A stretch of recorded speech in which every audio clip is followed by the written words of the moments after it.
Hello बच्चों, आज का ये जो वीडियो मैसेज है उन बच्चों के लिए बहुत ही इम्पोर्टेंट है जो जो जेई मेन देने के लिए जा रहे हैं। और जैसा कि आपको पता है कि जेई मेन आपका 23 से 26 फरवरी के बीच में शेड्यूल्ड है। सो आप सभी के exams next 2 to 4 days 6 days के बिटवीन में आप लोग का कंडक्ट होने वाले हैं। सो इस समय आपको कुछ बातें बहुत ही इम्पोर्टेंट है जो ध्यान देनी चाहिए। उन्हीं बातों को मैं अभी इस सेशन में डिस्कस करना चाह रहा था।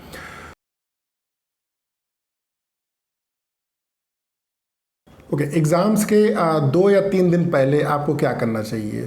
2-3 दिन पहले जो भी आपने अभी तक नोट्स आपने प्रिपेयर किए हैं कहीं भी किसी भी सब्जेक्ट्स के, उन आपका ये एम होना चाहिए कि उन नोट्स को मैं एक बार अच्छे से रिवाइज़ कर लूँ। कोई भी उसमें डेरिवेशन किया गया है वो मैं अच्छे से देख लूँ।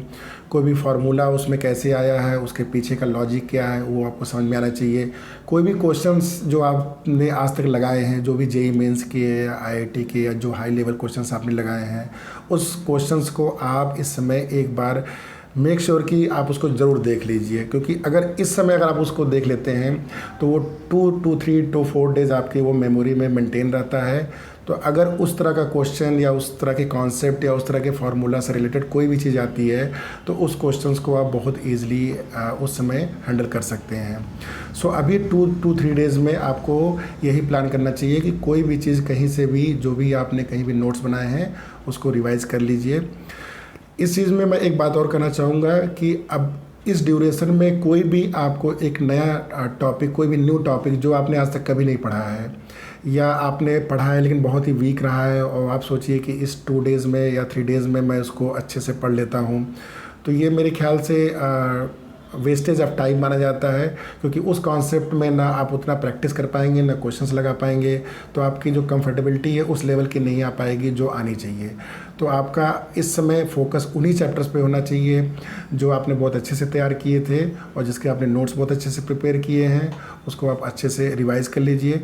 तो ये 2 to 3 डेज़ का आपका प्लान होना चाहिए बिफोर योर एग्ज़ाम। ओके, अब बिफोर 1 डे एग्ज़ाम क्या करना चाहिए। अगर आप मान लीजिए अपने टेस्ट सेंटर से काफ़ी दूर रहते हैं, जैसे छोटे शहरों में बच्चे अगर मान लीजिए 200-300 किलोमीटर दूर हैं, तो दे शुड मेक श्योर कि एटलीस्ट 1 डे वो ट्रेवल करके उस सिटी में पहुंच जाएं और किसी होटल में रुक कर रिलैक्स रहें।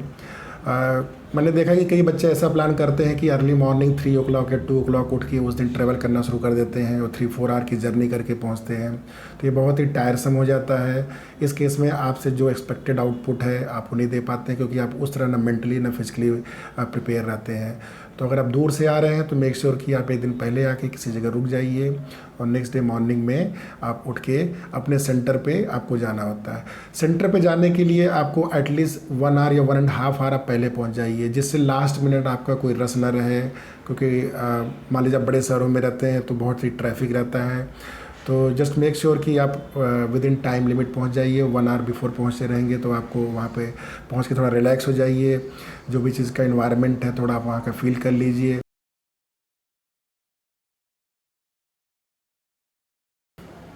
ओके, अब सबसे इम्पॉर्टेंट बात यह है कि ड्यूरिंग एग्जामिनेशन आप जब पेपर देने के लिए बैठ गए हैं तो उस समय आपको किस तरह अप्रोच रखना चाहिए। तो इसमें जो मेरा सजेशन है कि आपको पेपर को 2 राउंड्स में आपको अटेम्प्ट करने हैं।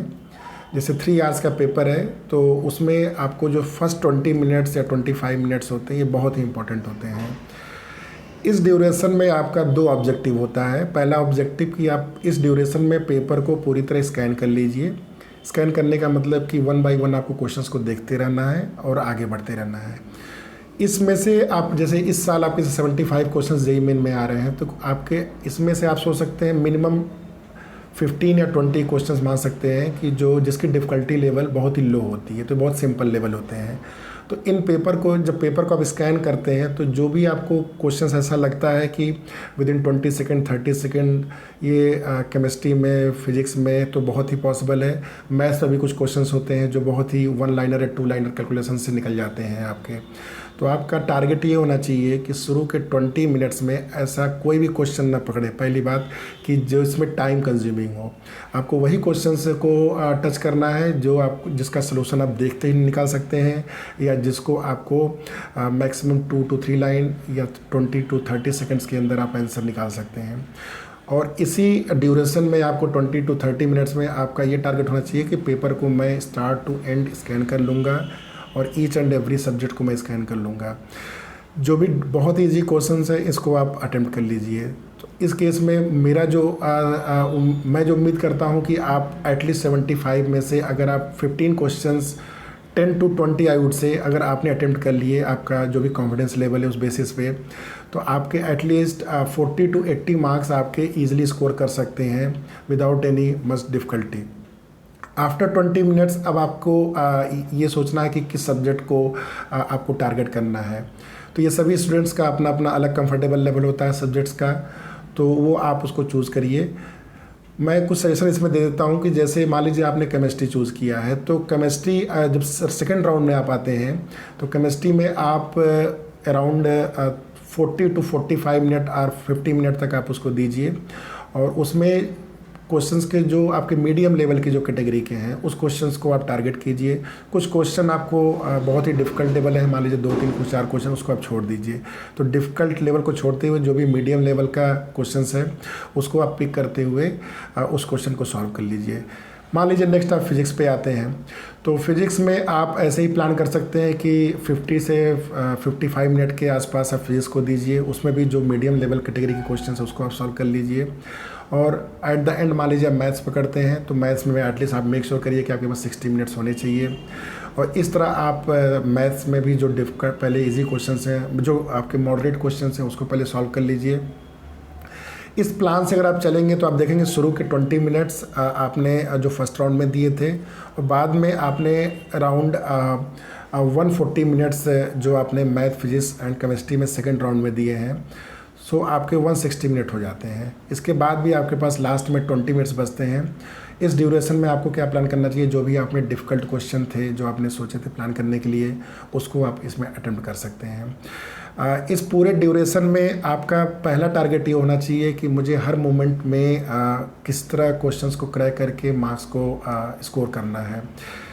कई बार ऐसा भी मैंने देखा है स्टूडेंट में कि मान लीजिए आपने किसी क्वेश्चन को आपने सॉल्व करना शुरू किया और विद इन मिनट आपको लगा कि ये क्वेश्चन लग जाएगा, लेकिन वो सपोज आपने उसको में 2 मिनट लगा दिया है, तो उसके बाद टेंडेंसी ऐसी होती है कि नहीं अब मुझे ये क्वेश्चन कर लेना है, हो सकता है अगले 30 सेकंड में लग जाए, अगले 40 सेकंड में लग जाए, अगले 1 मिनट लग जाए। तो इस तरह होता क्या है कि जिस क्वेश्चन को आपको 1 मिनट में समझ कर ये छोड़ देना चाहिए था, उस क्वेश्चन में आप 4 to 5 या 6 मिनट कई बार लगा देते हैं।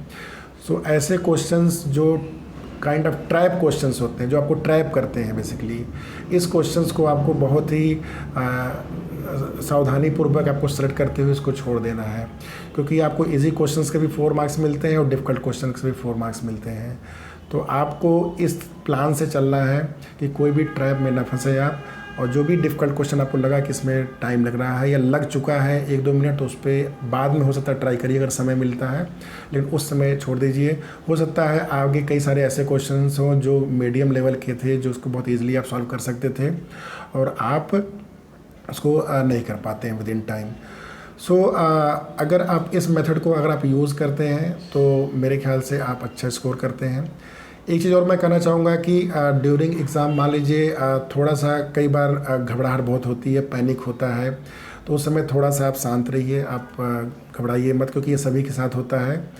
किसी क्वेश्चन में मान लीजिए आपने 2 मिनट लगा दिया और नहीं लग रहा है तो बहुत डर लगने लगता है कि अब क्या होगा, मुझसे नहीं लग रहा है ये, लेकिन आप उस क्वेश्चन को स्किप कर दीजिए, क्योंकि ये श्योर मैं कहता हूँ कि उसके आगे बहुत सारे क्वेश्चंस होते हैं जो आप लगा सकते हैं। कई बार मैंने ये भी नोटिस किया है कि बच्चे पूरे पेपर को स्कैन ही नहीं कर पाते हैं। वो ऐसा क्योंकि उनका प्लानिंग सही से नहीं होती है। तो आपका प्लानिंग बहुत इंपॉर्टेंट होना चाहिए। आपने 2 साल बहुत मेहनत से पढ़ाई की है और सभी लोगों ने उम्मीद, सभी टीचर्स और सभी पेरेंट्स ने उम्मीद लगाई है कि आप अच्छा करोगे। तो आपने जो 2 ईयर्स इतनी हार्ड वर्क किया है, अगर उसको सही तरीके से अगर आप एग्जीक्यूट नहीं कर पाते हो तो कोई मतलब नहीं होता है। तो एट द लास्ट मोमेंट आप 3-4 डेज़ में आप अपने आप को कैसे प्रिपेयर करते हैं, कैसे आप रिवाइज करते हैं और कैसे ड्यूरिंग द एग्ज़ाम आप अपने आप को रिप्रेजेंट करते हैं। इस पूरे एग्ज़ाम का यही ऑब्जेक्टिव होता है कि आप कैसे काम माइंड से और questions, difficult question, easy question, मतलब पूरे पेपर में से कैसे आप इजी क्वेश्चंस को सॉल्व करते हैं, कैसे आप मॉडरेट क्वेश्चन को पिक करते हैं। तो इस तरह आप एक मेथोडोलॉजिकल अप्रोच से अगर आप चलते हैं तो मुझे उम्मीद है कि आप एक अच्छा मार्क्स स्कोर कर सकते हैं और आप एक अच्छी रैंक ले आएंगे। जैसा कि सभी को पता है कि फर्स्ट अटेम्प्ट है, फरवरी अटेम्प्ट है, तो कई बच्चे हो सकता है इसको बहुत ही लाइटली ले रहे हों, लेकिन मेरा सजेशन है कि आप ये मान के चलिए कि ये आपका लास्ट अटेम्प्ट है। क्योंकि लास्ट ईयर भी मैंने देखा था कुछ बच्चों में कि जो फर्स्ट अटेम्प्ट में जो भी आप स्कोर करते हो बहुत अच्छा स्कोर करते हो, बाद में उतना जो भी रीज़न है आप नहीं कर पाए बच्चे। तो आप ये मान के चलिए कि ये आपका जो अटेम्प्ट है ये मेरा फाइनल अटेम्प्ट है और इसमें मैं मोर देन 100% इसमें मैं परफॉर्म करूँगा और अच्छा मार्क्स लाने की कोशिश करूँगा। मेरे ख्याल से अगर आप इन टिप्स को और इन सजेशंस को फॉलो करेंगे तो आप अच्छा स्कोर करेंगे। और मेरी तरफ से, सभी टीचर्स की तरफ से और पेरेंट्स की तरफ से आपको बहुत ही शुभकामनाएं और उम्मीद करता हूं कि आप बहुत ही अच्छा करेंगे। धन्यवाद।